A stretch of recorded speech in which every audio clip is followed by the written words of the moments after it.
been blessed in a lot of ways by the congregation, and one of the ways I'll mention, having been there a long time, is they've allowed me to grow.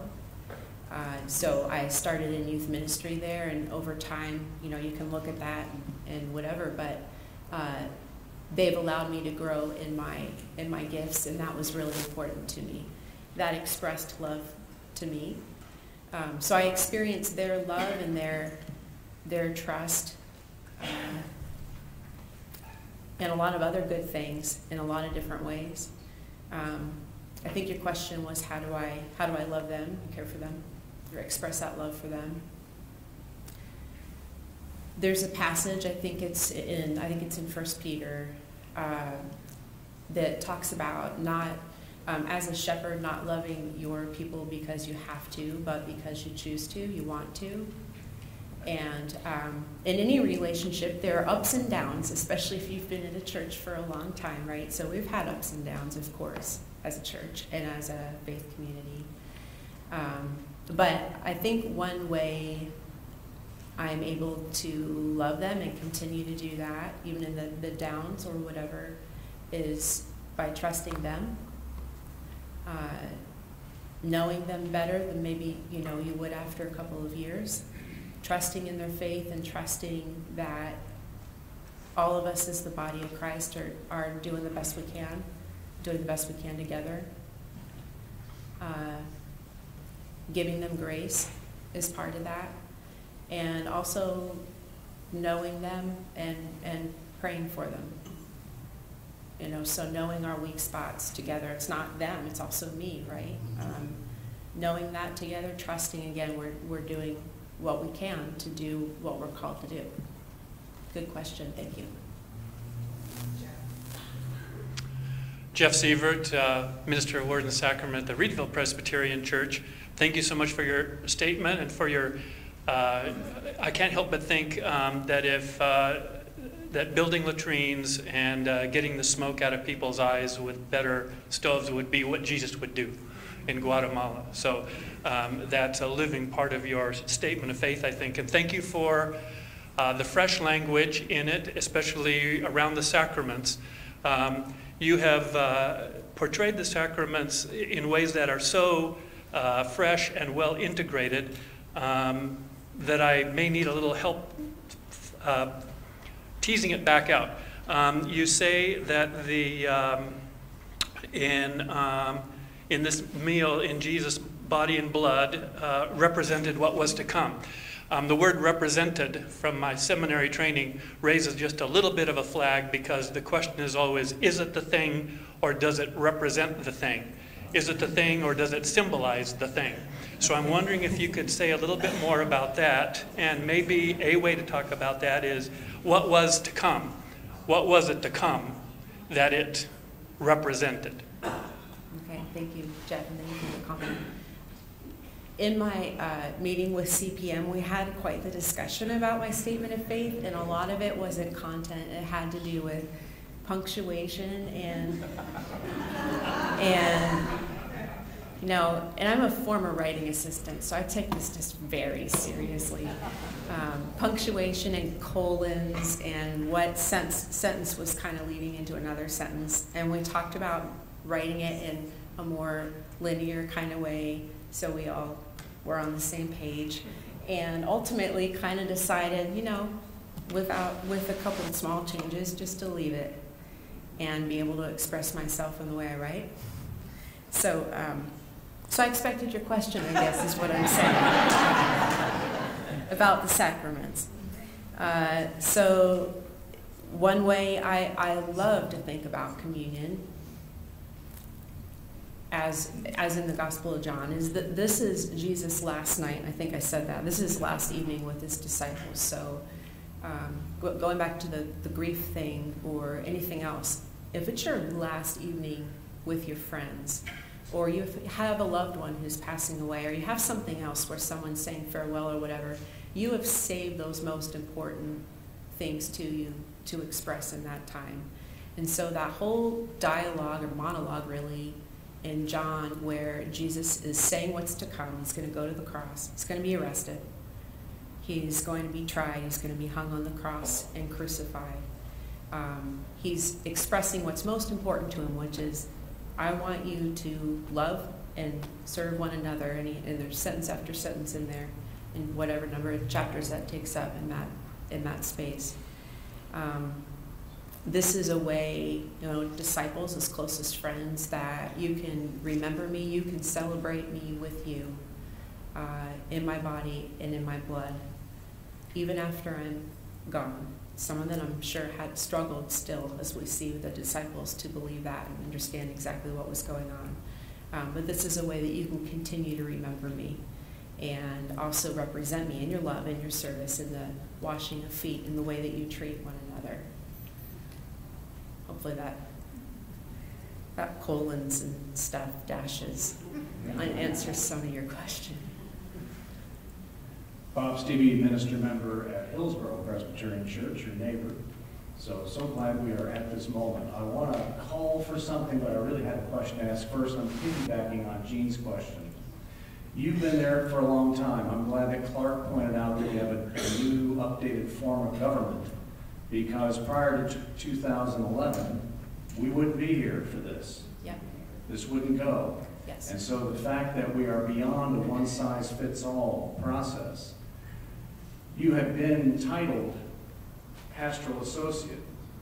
Now you're looking to be titled associate pastor. Hey, look at that. What's different for you and for the church by just switching those two words around?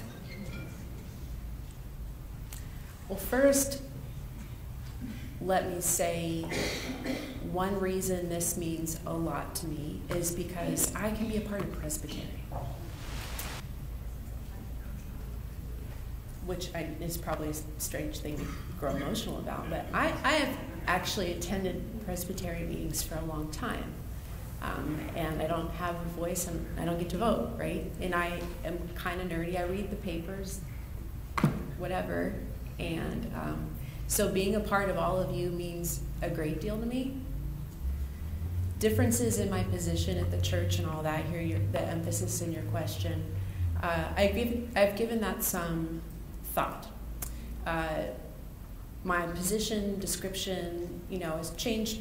It's changed a lot over the years. It'll change slightly after I'm ordained. I'll preach a little bit more. I will be able to administer the sacraments. As I've talked about communion, that does mean a great deal to me. That's a very big deal. It's, it's what we're called to do, and it's how we come together. Also, I look forward to doing something new. I was talking to our senior pastor, what's new after 12 years, or what to expect, or that's the God that I believe in, that there is always something new we can do together. And there are so many challenges ahead for the church as an institution, also for Renko Church because of the neighborhood we're in. It's very young adults and people who are not that interested in institutional church. So we have a lot of challenges ahead of us, and I guess what I am saying is even with just small shifts in my position or whatever, God can always bring something new, and I know that God's planning to do that, and I'm excited to see what that is.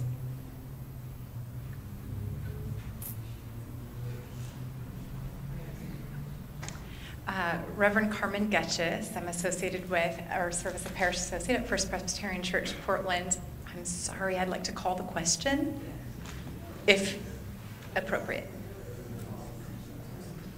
Is there a second? Second.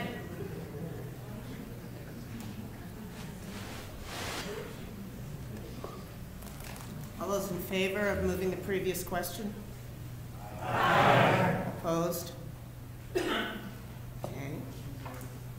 The question is ordered.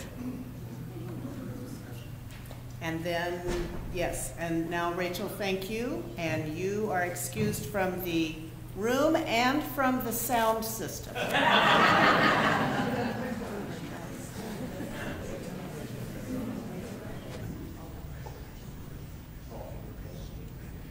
Are you ready to vote? Yes.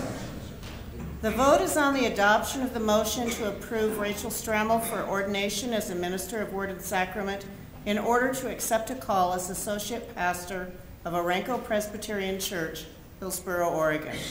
Those in favor of the motion say yes. Yes. Those opposed say no.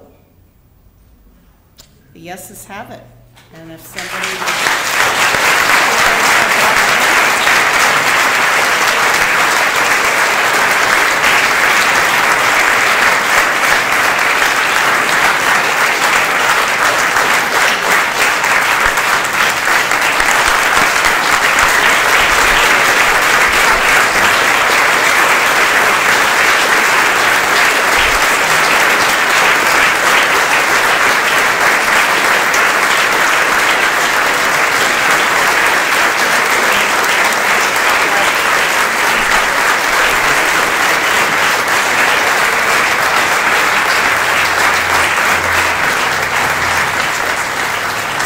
Congratulations, Rachel. We have, as you may have guessed, approved your ordination. Please join me as we pray for Rachel. Merciful God, through the mouth of Jesus the Christ, you said to us, "The harvest is plentiful, but the laborers are few. Therefore, ask the Lord of the harvest to send out laborers into the harvest." We respond to your word and ask you to bestow the Holy Spirit on your servant Rachel and on all of us who are called to your ministry, that we, with a great multitude, may proclaim the good news. May Rachel experience the joy, the comfort, and the challenge of your Spirit as she works, rests, and prays. Amen. Amen.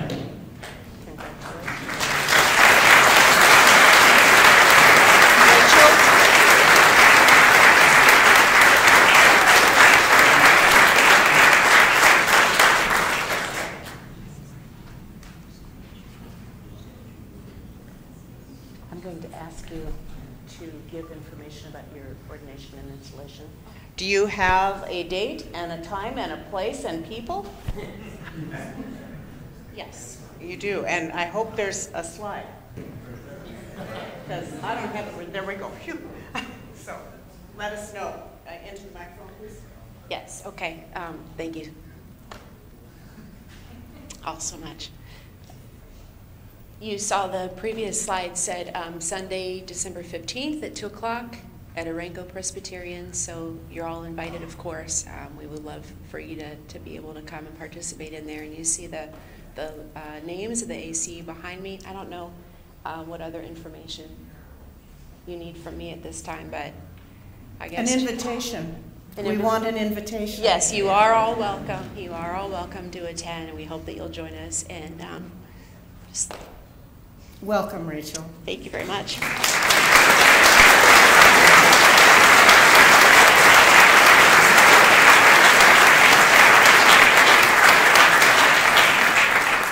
The motion, then, is to appoint the Administrative Commission comprised of the individuals listed on the slide to ordain Rachel Strammel on Sunday, December 15th at 2 o'clock p.m. at Orenco Presbyterian Church, Hillsboro, Oregon. So moved. Is there a second? Are you ready for the vote? Yes. Those in favor of the motion say yes. Yes. Those opposed say no. The yeses have it. The motion is adopted, and we have an ordination and installation scheduled and a commission ready to work on our behalf. Congratulations again, Rachel. Oh, and we have another teller's report. So if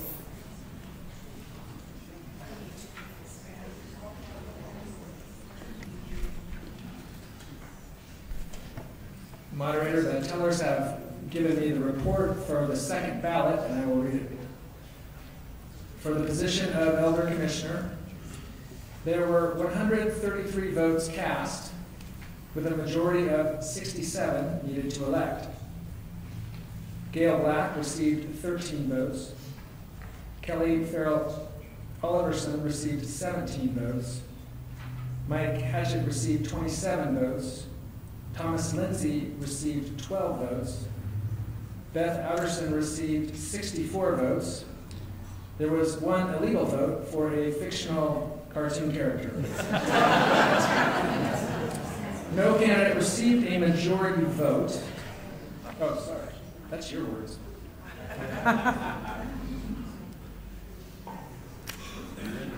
With your permission, I'm not going to read those numbers again unless you would like me to. Okay, so no candidate received a majority vote. Therefore, there is no election. And the presbytery will vote again. So are we doing that now?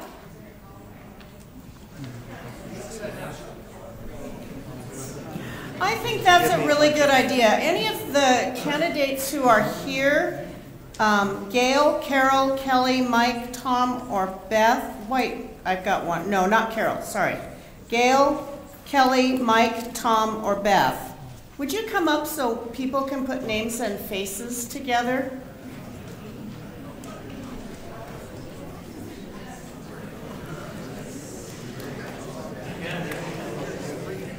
Just here somewhere.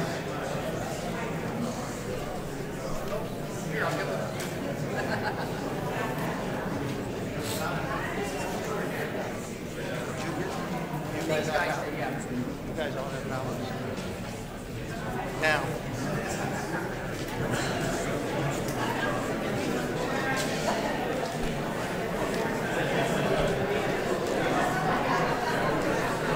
Beth, right? The woman on the left is Beth. The woman on the right is Gail. I had a request for IDing whoever's here, so those are the two that are here to be identified. No endorsement intended. But we've done the request. So, one more time. We didn't hear you. We didn't hear who you said was. woman on the left is Beth. Woman on the right is Gail. We had a request for those who are here to be identified so faces and names could get matched together. Thank you. Anybody else need a ballot?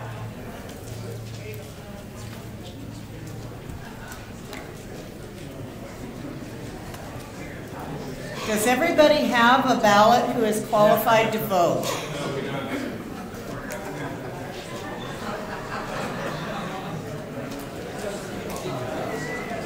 We still have some people who need ballots. Yeah.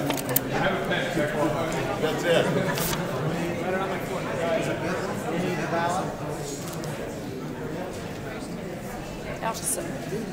Alchison was the closest. If you still have your ballot, you voted and you want to turn it in, raise it up, please.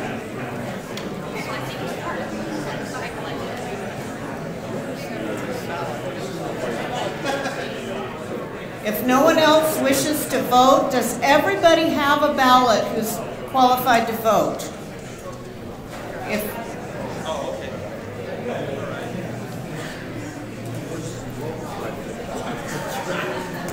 Hopefully this is the last one.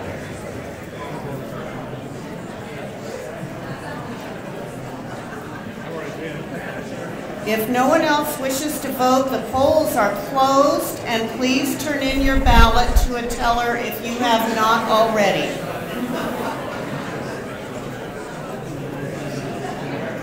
No.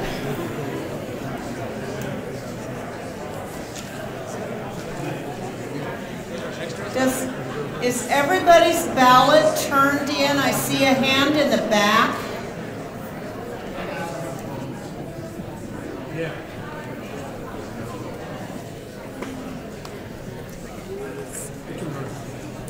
I think the tellers are earning their pay today.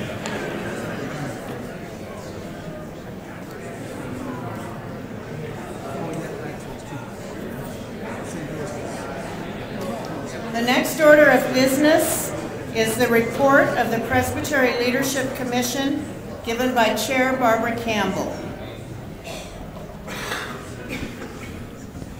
Shabbat Shalom. The sun has set. May you have a beautiful Sabbath weekend.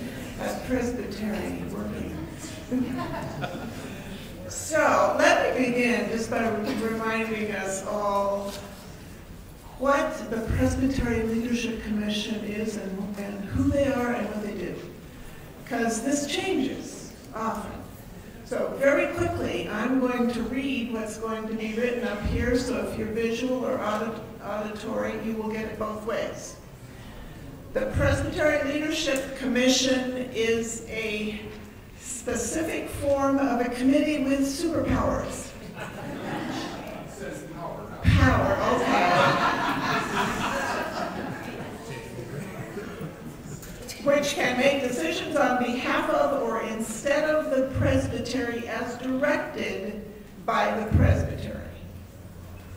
That's who we are. So Presbytery Leadership Commission, or PLC members, serve by virtue of another office they were elected to hold.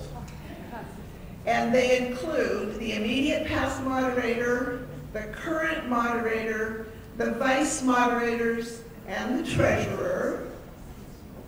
The immediate past moderator serves as chair. They include the chairs of the communication and meetings planning team, the personnel and administration, P&A, the board of trustees, and the new ministries team. It also includes a representative from each regional commissions on ministry, and usually that's the chair of those COMs, and from the Committee on Representation, otherwise known as CORE. And it includes, as members with voice but no vote, the stated clerk, the presbyter for vision and mission, presbyter for vision and mission, and the advocate for clergy and congregations. Okay, so what are our responsibilities?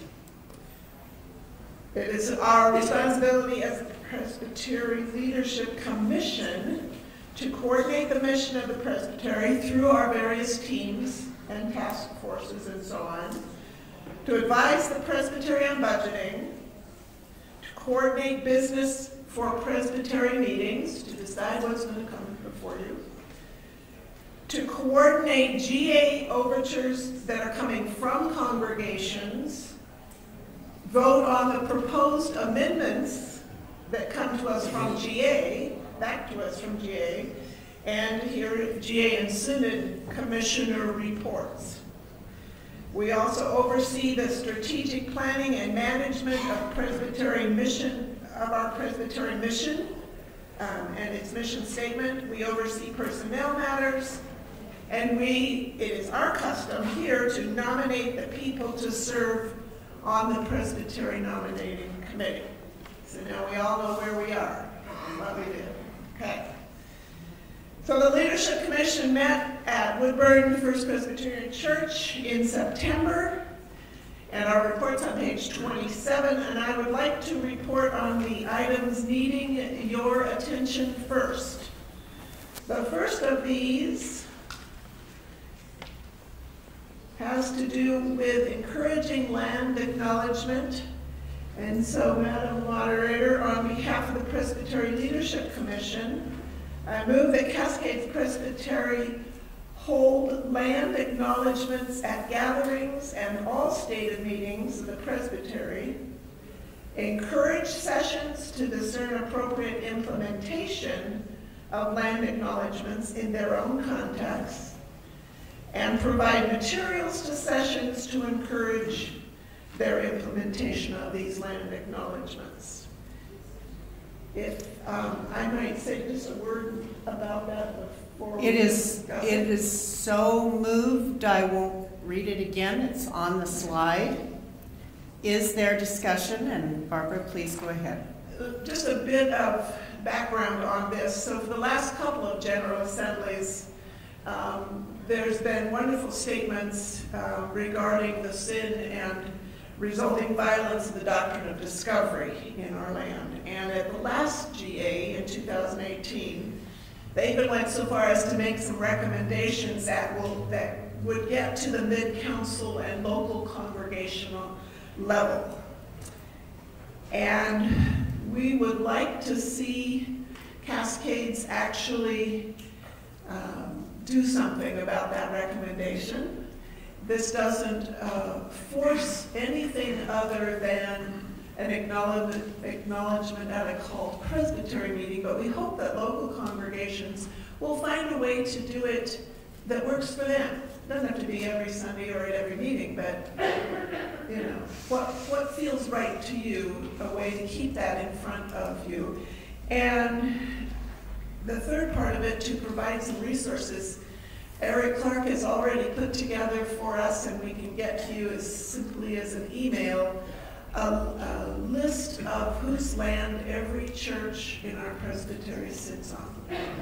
And language, like you heard this morning or this afternoon, language that is simply used to acknowledge that land.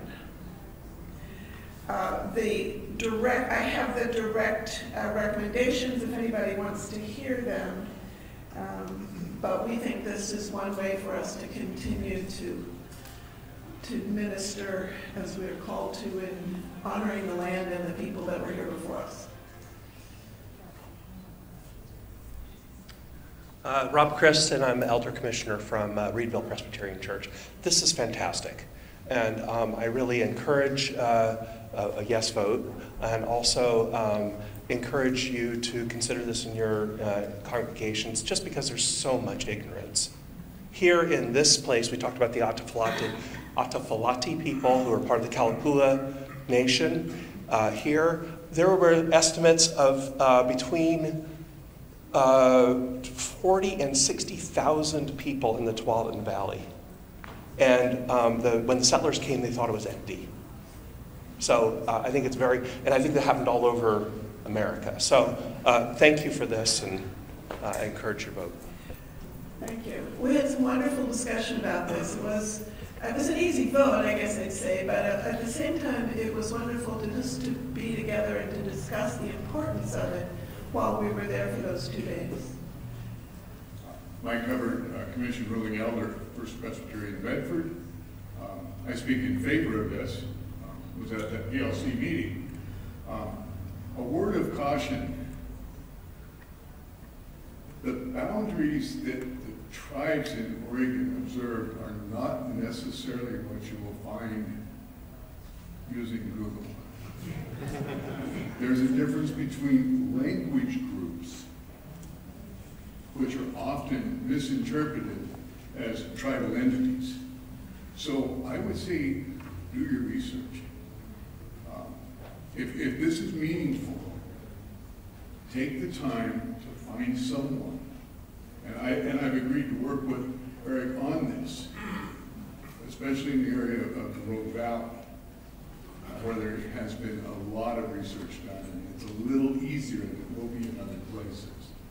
But if you really want to take this seriously, and you want to not only make that our acknowledgement, but to include the people that really need to be acknowledged, then let's make sure we're including the right people. Yeah. But I speak again. Yes, this is just the beginning, but we hope it sparks a lot more connecting and a much deeper understanding of the issue. Go ahead. Hi, Jeff Bender, pastor of Valley Community Presbyterian Church in Portland. I guess I just have huge reservations with these kinds of motions for the entire presbytery. I understand that it's not being required of our sessions in particular. It just feels a little bit like white guilt sort of being pushed upon us as congregations, and I'm not certain that this is the most helpful way to meet the needs of these kind of historical injustices. So I just have reservations and questions about it. I also want to acknowledge that even with our first peoples, that they were certainly not without sin, and so I'm not sure where we draw the lines or who we celebrate and when. I just have those sorts of thoughts and questions. Thanks. I think that the understanding was before a session, or as a session was even beginning to talk about this, that they they would be in dialogue and discernment about it, but also wanting to learn about it and just learning about it so that you can talk about it is really also what's important. Whether you ever have the discussion or not is up to the churches. But if you do have a discussion, education will, of course, always help. Eric Seaman from Waldport, and I am in agreement with the previous speaker. The area that I grew up with was inhabited by a relatively peaceful group that were exterminated by another member of the First Nations, if we want to call it that, who wanted to rule something, but since he wasn't going to inherit the area that he was living in, he got some friends together and went and eliminated another member of the First Nations. And this happened recently enough that we have some historical understanding of the group which was pushed out and the group that eventually pushed them out, and we pushed the second guy out and stole land from him. So who do we end up acknowledging? The people that were there that were kind of nice, or the other ones that came in? Well, I'm delighted that you all know the history. That's great. I mean, nice to at least recognize what's going on. Yes, David Morelli, honorably retired. I served in church on the Navajo Reservation, worked with the Presbyterian of South Dakota with the Sioux Indians, worked in Sitka with the Tlinkits and the Haidas, and I also, in the Simpsons, I also worked in Idaho with the Nez Perce and the Checkerboard Reservation there. And I agree also with him too that this is not just something you just gloss over. I hope that if you are serious about this, that you look at the nuances of what this is. This would be great if everybody gets in there and really works on the nuance, and then we can really discover something. It's already generating discussion. It's wonderful. Bob Barrett, Yalmas Community Presbyterian Church. Our church is on the coast, Oregon coast, in the middle of what was the LC sub-agency, where First Nations people were relocated, forced marches. Highway 101 is paved over. Literally, I talked to people who have done construction projects and paved the road and dug up the bones of Native peoples who were buried there. It's something we need to acknowledge. We need to confess our guilt in that. I think the repudiation of the doctrine of discovery was a good step. As you said, it is a beginning. It is a first step. It's not being forced on any session, but the conversations are important to have. The acknowledgement is important. Beyond that, entering into relationships with First Nations people that are living in your community and finding out how you can begin to have dialogue and make amends Thank you. Seeing no one else at the mic, are you ready for a vote? Yes. The motion is on the slide. Those in favor of the motion say yes. Yes. Those opposed say no. No. The yeses have it. The motion is adopted. Land acknowledgements will be held at Presbytery meetings and any other meeting of a committee of Presbytery. Sessions will be encouraged to implement, and we have available materials that Eric has prepared, and I think we're going to email those out. Is that how that's going to go? It is the plan to email them out. I'm not sure exactly when yet. Okay, but you will see them. If you don't see them soon, like within a month, jog somebody in the office. Sorry, Sherry. Paul? If you want it right away, just email me, and I'll get you to Eric, Right. and he'll send you, or I can send you the name off of my list. So, Just getting it on. another action item that we need you to approve comes from is part of the 2020 budget. Where's Craig? Craig, you said tomorrow morning they were going to talk about per capita, but I haven't under the PLC. Yeah. Oh, okay.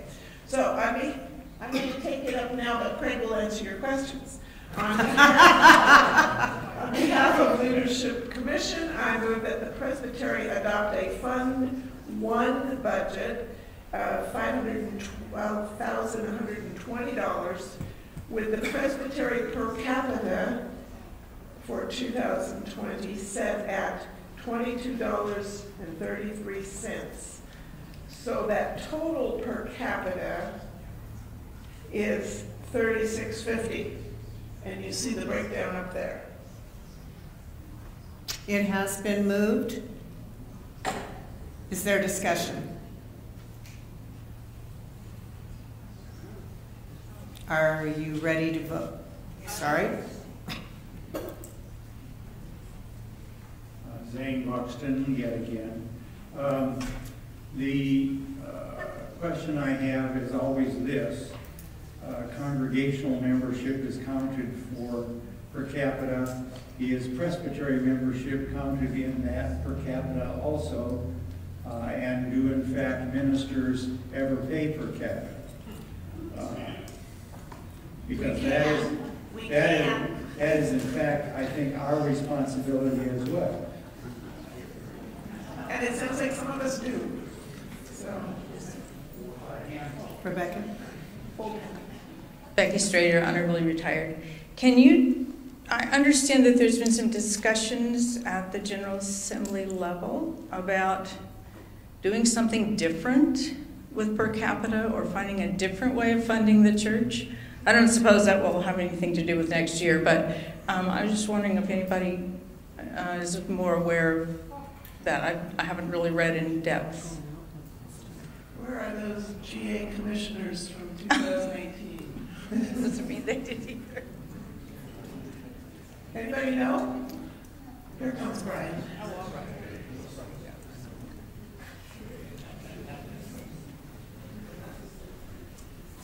Brian Heron, the Presbytery for Vision and Mission. What I can tell you, there's a lot we don't know, but we do know there's a process in place. We were at our Senate forum, Nancy, here in September, and two people from a task force came to listen to the different executives about what we were thinking, what we thought about where things were going, recommendations as well. So there's a 2 or 3 year process in place of simply listening to a larger church, trying to understand what's actually happening, and then come up with recommendations. Okay? And I can almost bet that it won't affect our 2020 budget.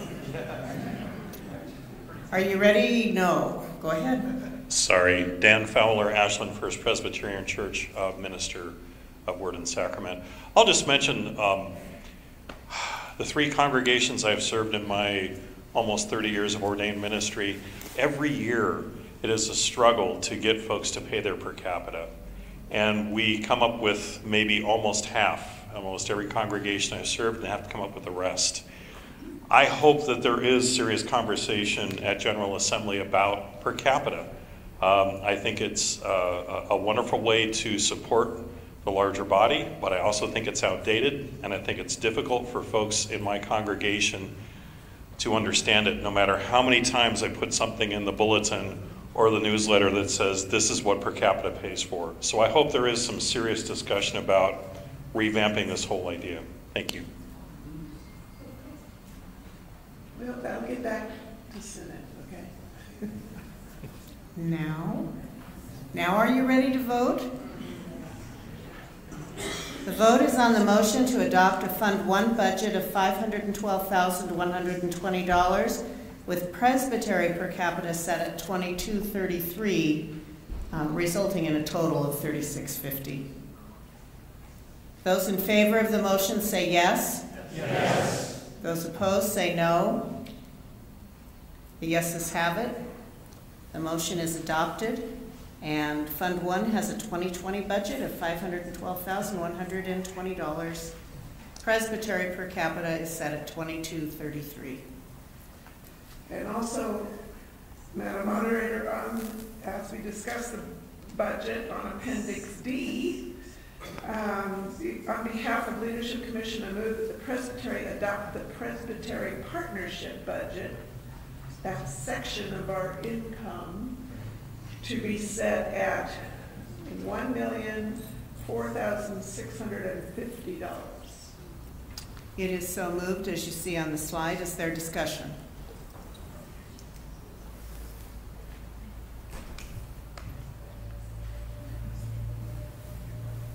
John L. Stockton, I'm retired. I guess I'm in favor of it. I do have a process kind of question, though. It seems to me very awkward to be voting on a motion we're going to be apprised about it tomorrow. It seems to me it would be the other way around. I'm not sure where the tomorrow comment came from. Okay, well, in the past, when we have presented the budget to the presbytery, there was a presentation given by the chair of the Budget and Finance Committee and/or the treasurer. Board of Trustees, okay. It just seems really strange to be doing Board of Trustees going to report? No, it's not the Board of Trustees. Where it is?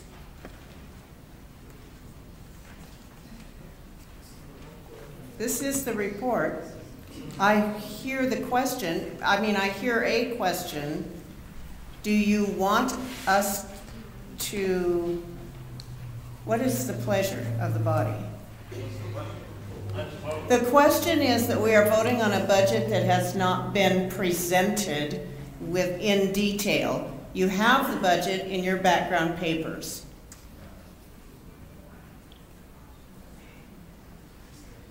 Are you ready to vote then? Yes.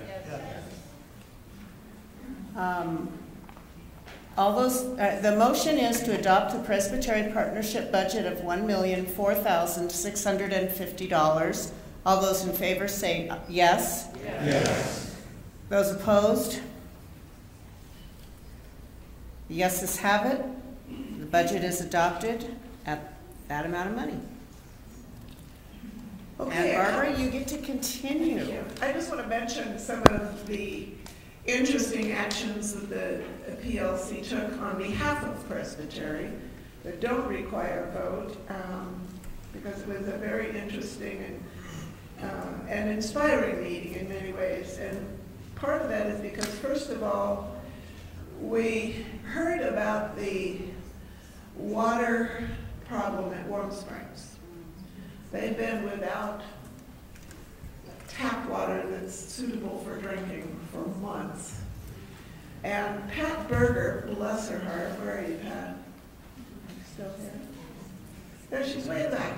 Pat's decided her retirement plan was to visit churches that she visited on her sabbatical again, and the first one she's starting with is beginning a relationship with Warm Springs. And so she went out there and heard about this and reported back to PLC what was going on there. And we all felt very badly for this community that has no safe drinking water.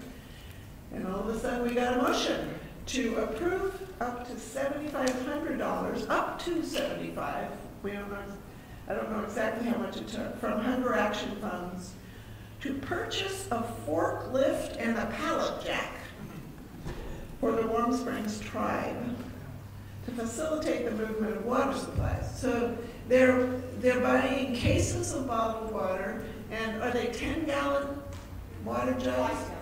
Are those only 5 gallons? 5-gallon water jugs, and trying to get them around. And these poor people that are working on this in the community can barely lift one at a time. So what they need was a way to get all of this water to the places where it's being distributed. And so that is what your Hunger Funds has done for us already in Warm Springs. And then I had a wonderful commissioner come up to me and ask if there wasn't a way that we could replenish the Hunger Action Funds. If, it's the end of the year, people are looking for places to donate some money for their taxes. Well, not so much now, but we used to. And the balance, I checked with Craig, and the balance in the action funds is now down to about $2,000. So just a word to the wise, if you'd like to make a generous donation at the end of the year, You write it out to Presbytery of the Cascades, put Hunger Fund on there, and we'll replenish that fund in no time. We also allocated $9,500 from undesignated reserves to replenish the designated fund for technology grants. So we will now continue to have money to help those congregations that are updating their technology. We approved the transition. Oh, this is a really bad one. We're going to change our email address. So we approved the transition from cascadespresbytery.org to Presbytery of the Cascades, but you don't have to spell it out. It's POTC. Presbytery of the Cascades. POTC.life. But .life. POTC.life. But don't worry about it, because both of them are going to be fine for a long time. But maybe sometime when you have the time, you can go in your contacts and change it. Okay. Finally, before everybody falls asleep on me, and I'll let you recognize John first. I recognize John. Okay. I'm sorry to be a pest. Do I understand you to say that the Hunger Fund is depleted now? Is that correct? It is down to a balance of $2,000. I would like to make a motion that we transfer $10,000 from our undesignated program reserves to the Hunger Fund. Second. Did you get that, guys, back there at the table? It has been moved and seconded to transfer $10,000 from unrestricted funds. Is that correct? Unrestricted program funds to the hunger action. Is that new business? Well, I'm sorry, but I'm stuttering because I'm thinking that is new business. Yes. It is new business. Where did my clerk go? Where's Paul when we need it?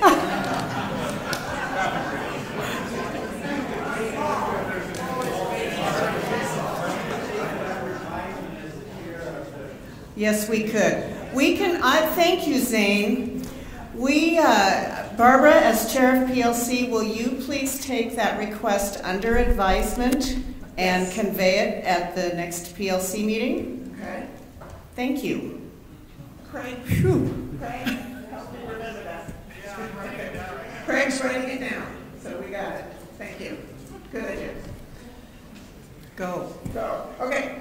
I'm going to switch hats right now, and as the coordinating facilitator of Vital Congregations, I want to give you just an update on what Vital Congregations Initiative is doing, and I want to begin by having any clergy or lay leaders from our 12 churches that are part of the first wave of the Vital Congregations. Please stand. Should be a lot of you here. Oh, there'll be more tomorrow. Oh, there we go. Okay.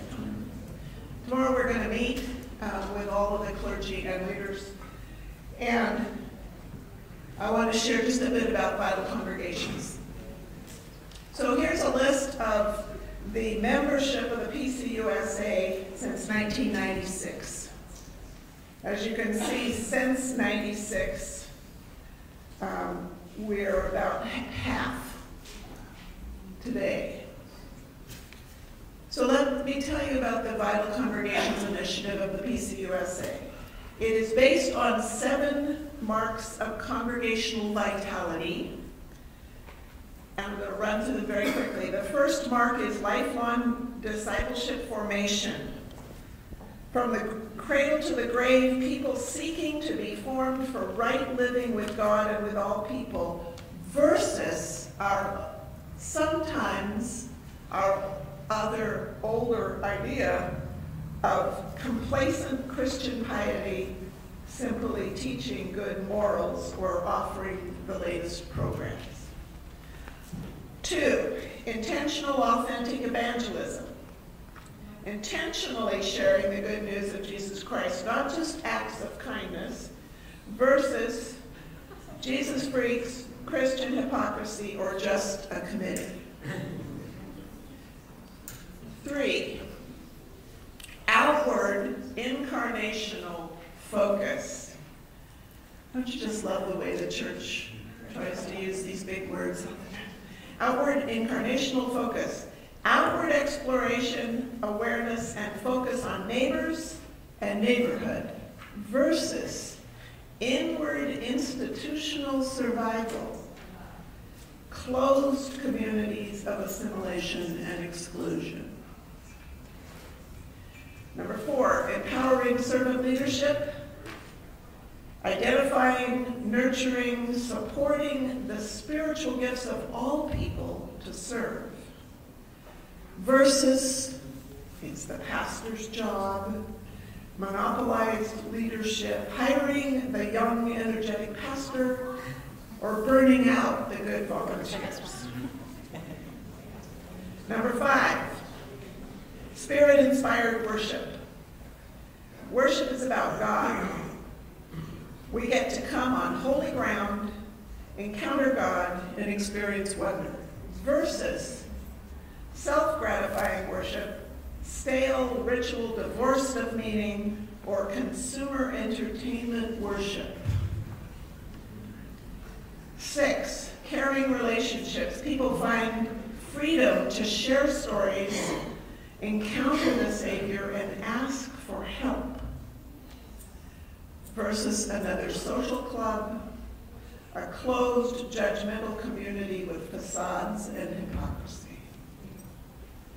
And number 7, ecclesial health, clarity in mission, core values to ministry, passion and joy in being the church, versus unhealthy dysfunction, toxic environments, obsolete and irrelevant buildings. So the 7 marks of vital congregations are there before you. Again, if you join us in another wave of this coming up in future years, you will have study guides and all sorts of things to help you educate congregations about these 7 marks. So the resources to do this cost about $31 per congregation. And for that you get resource guides with scriptural references, Bible studies, sermon series, worship liturgies, and future discernment tools, tools for doing neighborhood surveys, a congregational assessment survey for leaders and worshipers, which is a wonderful new term for everybody, not just your members, your worshipers. And you also get some local facilitators for guidance and support. And we have 3 of those, Jeff Binder, Bob Barrett, and myself, who are the 3 facilitators. So how do we get more information? Here are the websites. It's under the Mission Agency on the PCUSA website, or you can just put in Vital Congregations, PCUSA, and it will come up. If you want to sit and listen to the 12 congregations talk about what they're doing so far, we're meeting tomorrow during the breakout group, a breakout time in the morning, and you're welcome to join us. Thank you for being so attentive. Thank you, Barbara.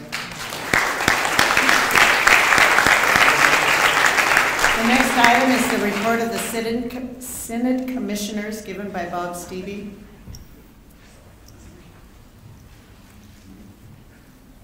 Thank you, Madam Moderator. So Bob Stevie, I'm a minister member at Hillsborough Presbyterian Church and also one of your Synod Commissioners. Our others are Eva Clark. Where's Eva? Eva's up front, and she's serving her final term, final year there. Julianne Sturmer is here as well, and John Berniger, I know, is here. So these are your Synod Commissioners, and we serve on one of 3 committees of Senate, which are mission finance, mission partnership, and personnel is the third one. So those are the main committees and the bodies that go on at Senate, but there's also other smaller committees that also take place. It's called extra mile committees. We have a committee on representation, a nominating committee, and a coordinating committee that go on.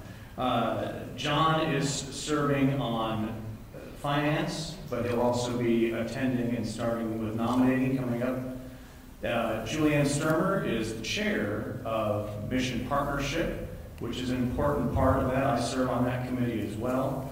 Eva has been chairing the nominating committee. She also serves on personnel and on the coordinating committee. And I'm chairing committee on representation and serving on, as I mentioned, partnership. Just know that you are well represented at Senate. We have stepped into all kinds of roles and are doing some brand new things.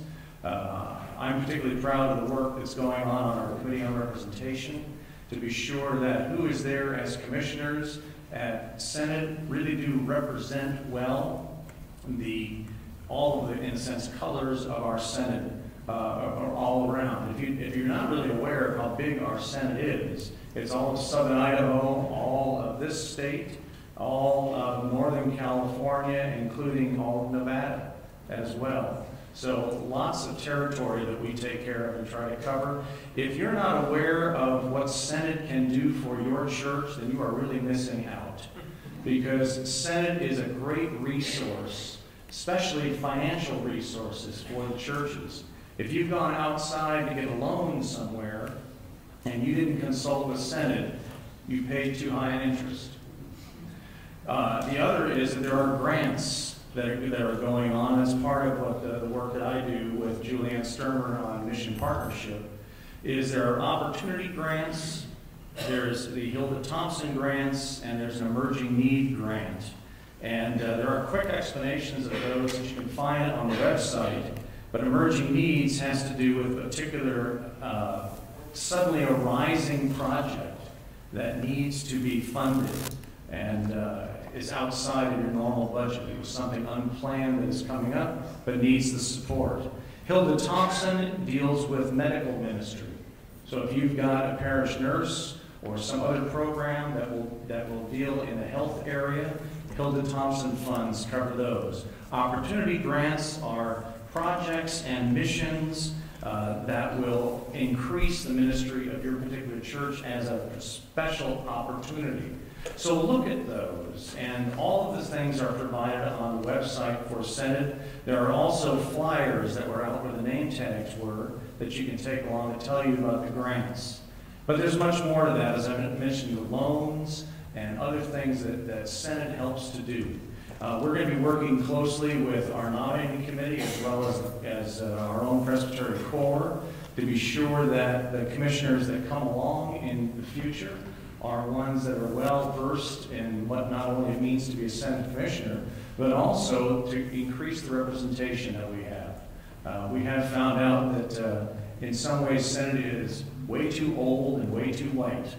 So we need to do some things about that. So the fact that one of the old white guys is standing up before you doesn't speak too well of where we're getting our commissioners from, but that's where we can do the work. So the thing, though, that I want to be able to give the time to, and it's an honor that we can have Nancy here with us. Nancy has been on the job since February as our new Senate executive, and just doing a fabulous job with us so far. We look forward to the future with her. I want to give her all the time that we can. So where does Nancy go?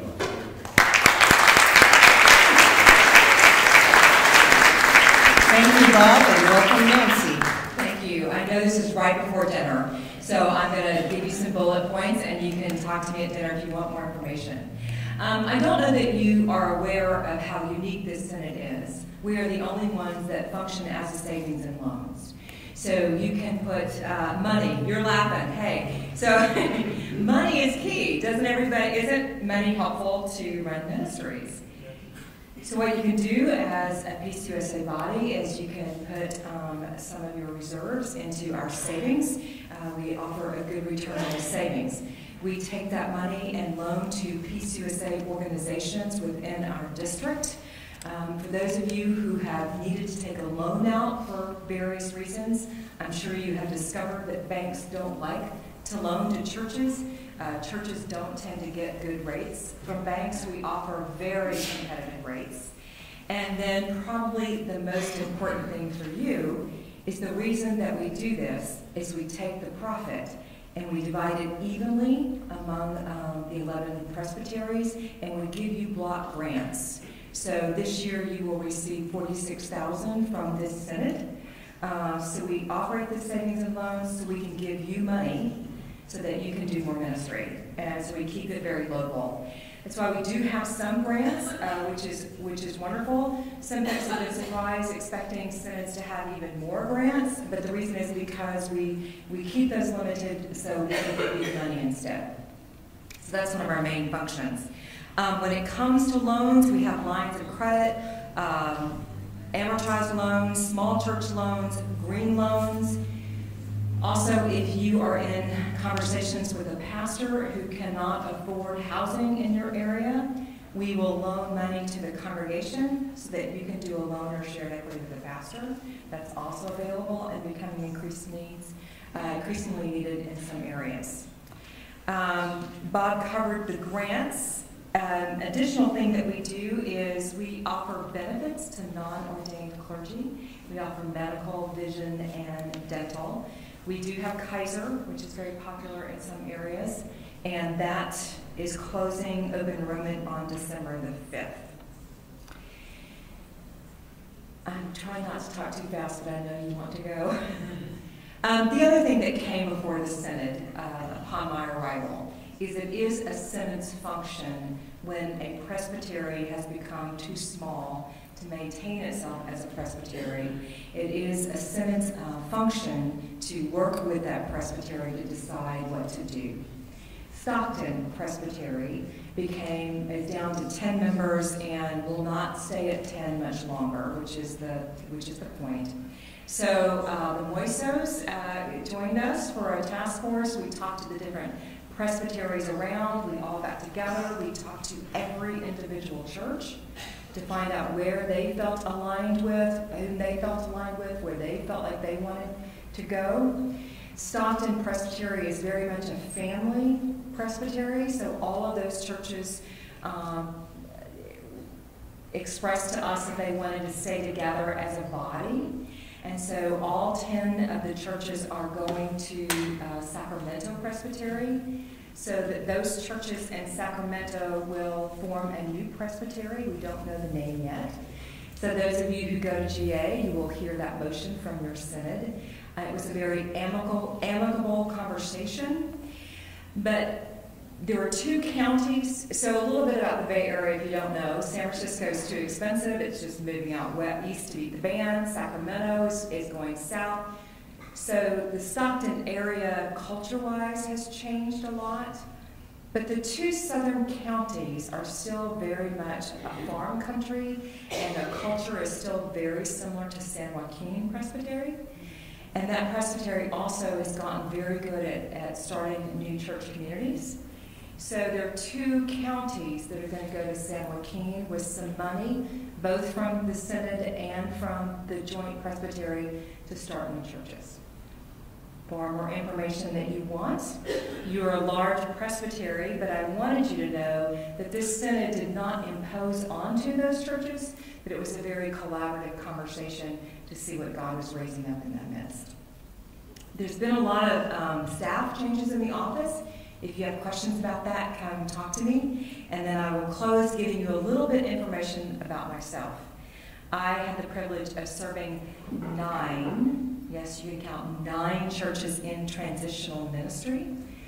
I led churches from a little over 80 to over 800. So just as a benefit, if you want a voice in conversation with you about any sort of transition that your church is going through, I have a little bit of experience, and I'm happy to be in conversation with you. So thank you very much for letting me come.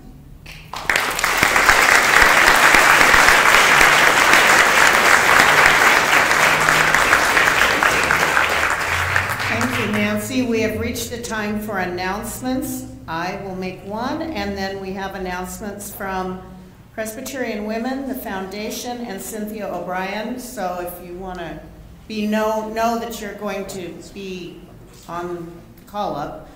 The teller report has arrived.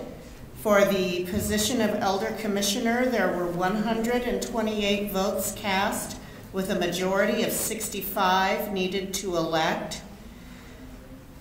Gail Black received 13 votes, Kelly Farrell Oliverson received 4, Mike Hatchett received 16, Tom Lindsay received 5, and Beth Outerson received 90 votes.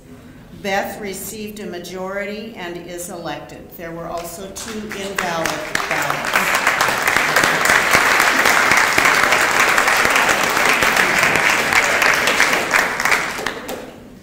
Presbyterian Women.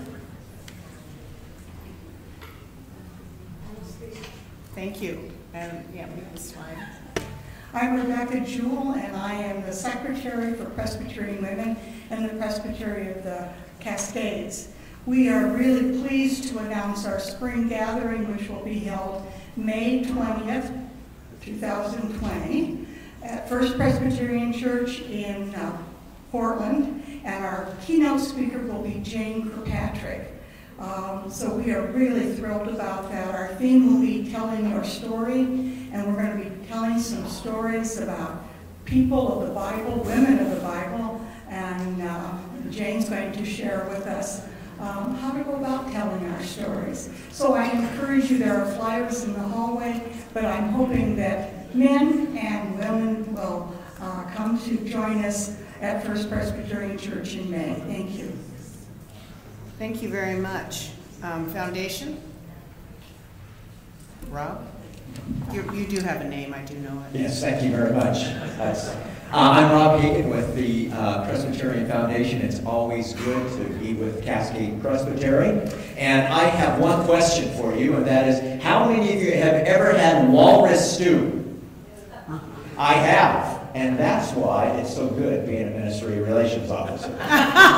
Because I was at Gamble Presbyterian Church. How many of you know Gamble Presbyterian Church? It is the most Western church in our denomination, and they have a great legacy that they're giving to that church. They built a new sanctuary. They invited the foundation to come up and be a part of that. And I had walrus stew, and it kind of tastes a little bit like chicken. So I like that as well. February 1st, you're going to have a chance to also think about your legacy.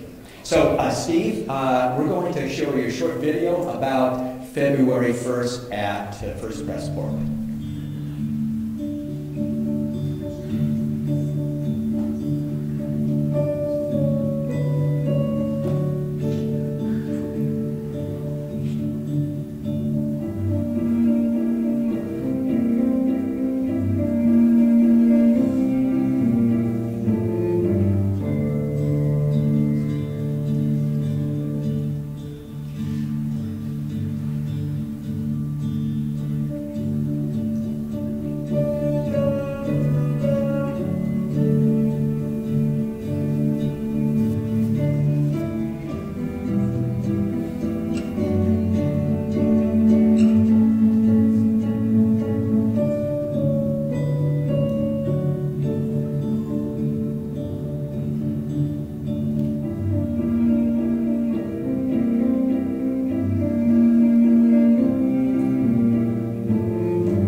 Church's position to ask the question, when we pass, what story do we want to leave to the next generation?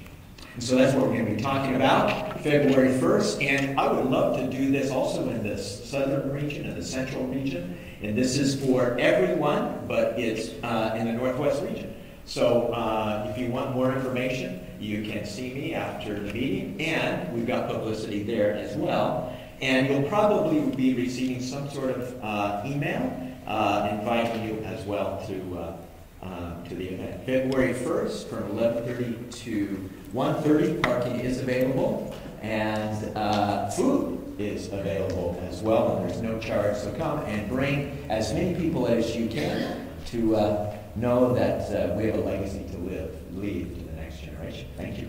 Cynthia? Thank you, Rob.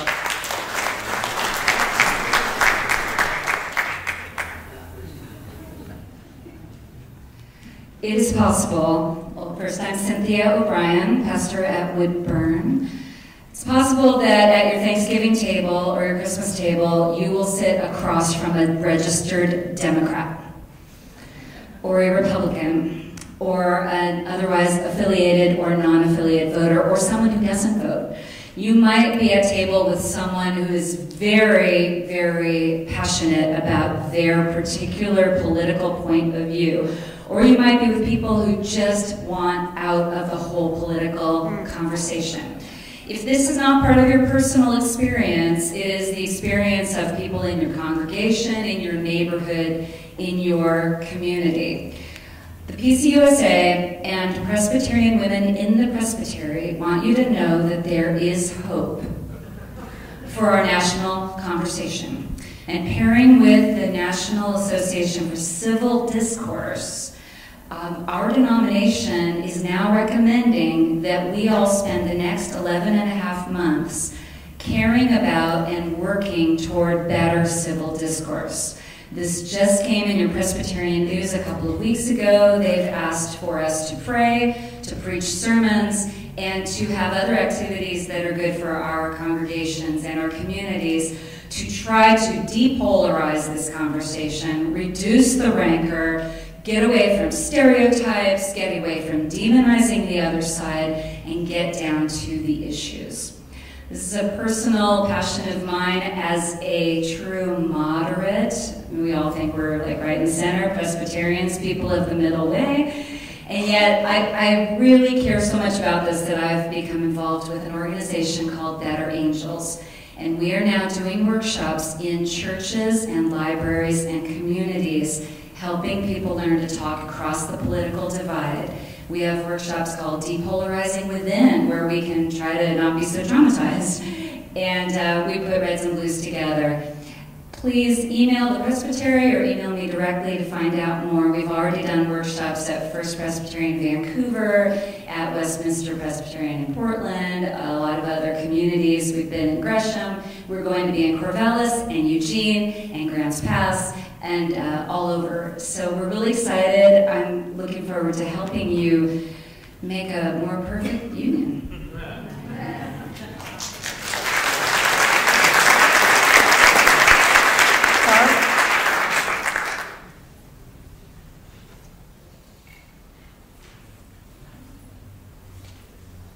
Reverend Clark Scalera, advocate for congregations and clergy on staff at the Presbytery. It's just a very brief announcement to let you know that over the past years and months, we have adopted a policy of having childcare available at Presbytery meetings. And so if that enables either an elder with younger children or a pastor with younger children to participate, that is the hope. There is no cost to you.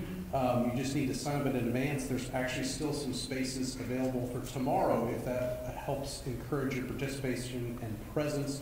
And you just need to catch Sherry at the beginning of dinner to make sure that you are on the list. But please know that is something that is available as an act of hospitality and as an act of trying to just increase our diversity by having all of our members able to come and participate. So just wanted you to know that that is available at every Presbytery meeting. Look for the sign-ups in advance. Thank you.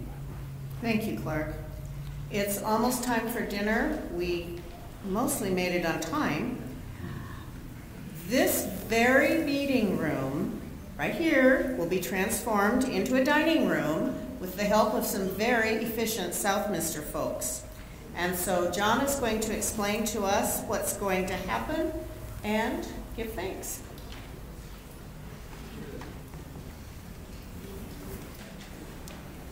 So one of the great challenges of having a presbytery this size of a church is that we have to double up on our space. And so to make that happen, this space within 15 minutes is going to be transferred into a dinner space. And to help make that happen, if everyone will make sure you take everything that you have with you and congregate either in the Peterson Gallery or room 7 or room 8 or in the garden or in the parking lot, but not right out in front. And that'll happen like right now, as soon as we pray. Not right now. Right? As soon as we pray, and I want to announce and remind you, communion and worship immediately follow dinner. They will be seamless. We're not going to stop and rearrange again to do worship. So worship will be on the downhill side of dinner. Yeah, so dinner on the round tables, worship right around the tables right here, so at the same spot. So as they say in Montana, at 2 a.m. in the bar, you don't have to go home, but you can't stay here. So, are we ready for religion now? All right, let us pray. Loving and gracious God, we give you thanks for this presbytery, for all the energy, for the excitement, for the passion, for the love of Jesus, for the work of the Spirit. We give you thanks for all the business that was conducted today, for all the hours spent in preparing for that business, for the civil discourse, for the love of you, and for your name, we pray. Amen. The meeting is recessed for dinner and worship.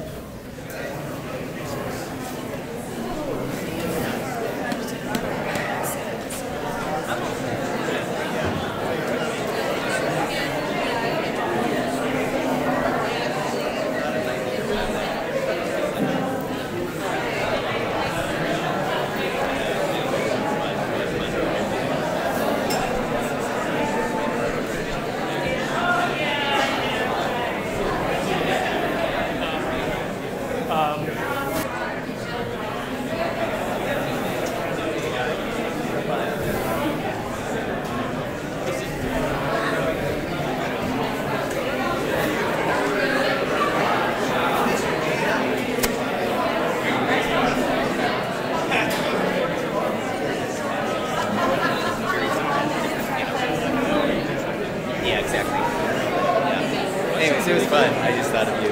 Made me find that interesting. Yeah, well, you know, and Find the payment table.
Are we doing the food first?